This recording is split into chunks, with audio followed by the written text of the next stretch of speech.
Ali Lee, a sprint champion in Middlesex County. You give him any running room, and he can smell pay dirt, and he finds it.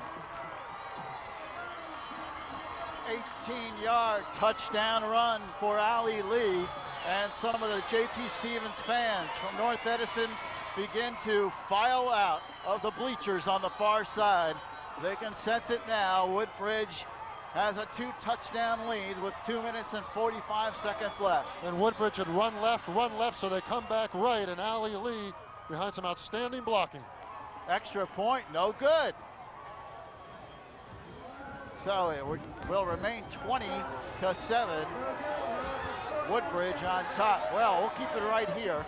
That was a championship drive, not only in terms of elapsed time and yardage, but of course they came up with a touchdown that just may have sealed this game. A power eye football with Bo Bell up front and blocking, along with at center of an offensive line, Jason Razalard, Frank Giuliano, Joe LaCorey, the guards, Razalard the center, doing a terrific job. And Woodbridge, they had the momentum in the second quarter with that 6-minute drive. They didn't get any points. They come out in the second half, and it's been all Barons. 14 plays, 80 yards, 7 minutes and 35 seconds. They held the football, capped off by the 18-yard touchdown run by Lee. And Frank Zarro, hands in his pockets, has got to wonder, what could we possibly do with 2:45 left, down 2 scores. Well, they do have the wind, so they're going to have to score quick, though, Lou. They should be able to put the football up. The Barons will kick, and obviously it would be an understatement to say that the Hawks need a big play. It's a short kick. Comes to Darnowski, carries the football. Darnowski up near the 40-yard line. Well, he was a tight end, remember. Being recruited as such by Penn and Brown. Ron Darnowski. Nice return there. The Hawks have good field position across the 40-yard line, but only 2:38 left, and they have to score twice. And Cowan, who's probably the player of the game on the bench there, banged up a bit, but what a game number 29 had for the Woodbridge Barons.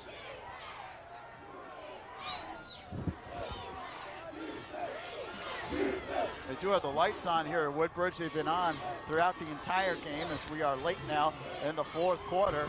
Sun setting here in central New Jersey. Different quarterback in, the throw across the middle, and this is a big play. Scooting to the outside is Lamb. He's down the sideline. It's a touchdown, J.P. Stevens. Whoa, Bob Sika, a junior quarterback, a lefty crossing pattern, and 6 points just like that to Gary Lamb. I think Stevens surprising everybody with a new quarterback. I see Sika stepping back, crossing pattern there. Lamb takes it, eludes a tackle, and takes it all the way. Bob Sika is the new quarterback, and he throws a 60-yard touchdown pass on his first play from scrimmage. Well, we said they had to score quick. They did it. And Gary Lamb got into the open. It was a slant pattern. He just caught it over the middle and rambled for the touchdown. Lamb was an outstanding receiver. He made it work. Let's go down to Anthony Campiglia. Anthony? Lou, after the Barons' last score, there was a lot of jubilation, a lot of celebrating over here on the sidelines for Woodbridge. They thought this one might be over, but Stevens came back with a huge play, put themselves right back in the thick of it. That's why they call them state championship games. Back upstairs to you. Yes, they do. Lamb, 3 receptions, 69 yards, 60 on that play. And, of course, the touchdown.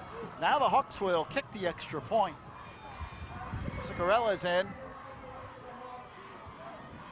Looking to bring the Hawks to within 6. This is a huge extra point. Snap is high, but the kick is up, and it is good. 2:26 left in the fourth quarter. J.P. Stevens trailing Woodbridge 20-14. Back in a moment.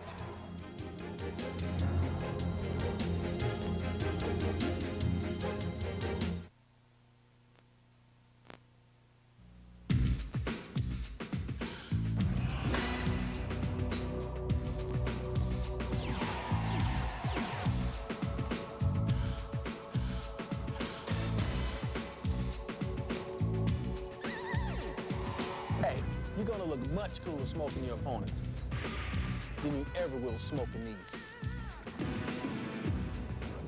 That's why he doesn't play basketball.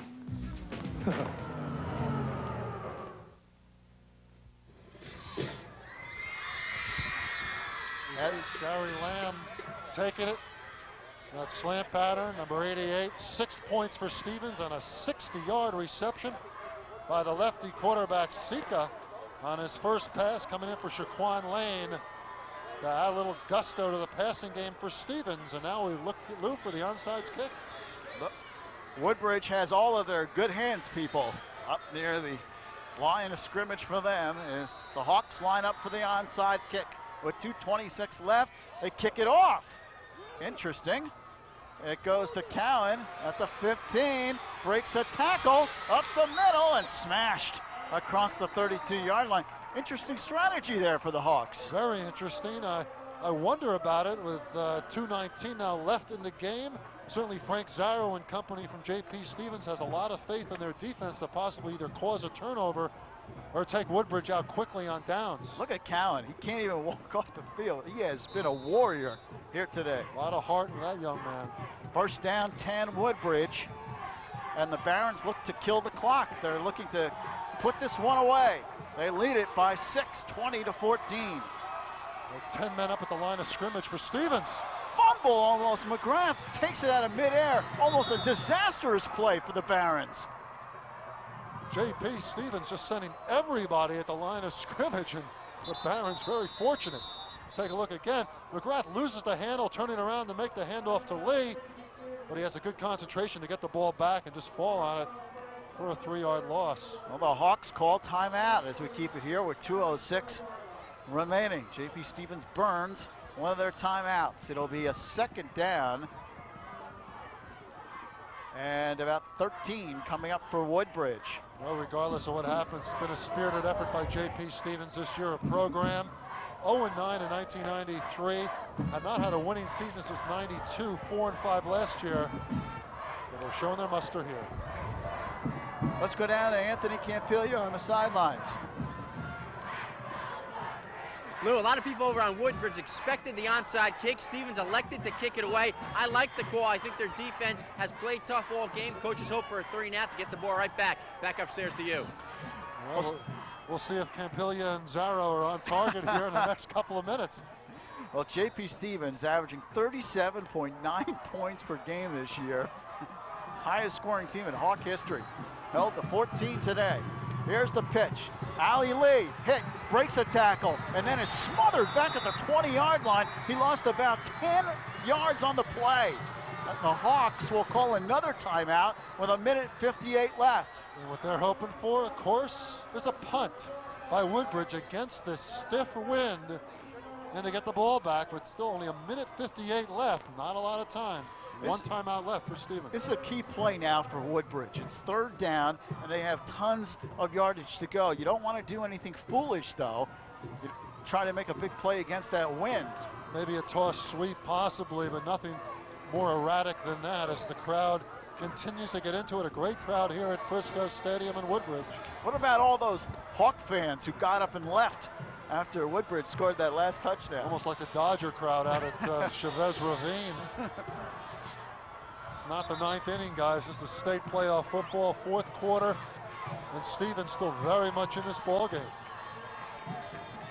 1:58 left. It is third down and about 23 yards to go. The give, Cowan, off tackle, not much there. Very safe play for the Barons. Up to about the 23. Stevens uses their last timeout. Cowan, unbelievable. He can run. He ran the play, but he can't walk. He's barely moving around. What a great effort by that young man today. And now the punt will have to come off by Woodbridge, and McGrath will take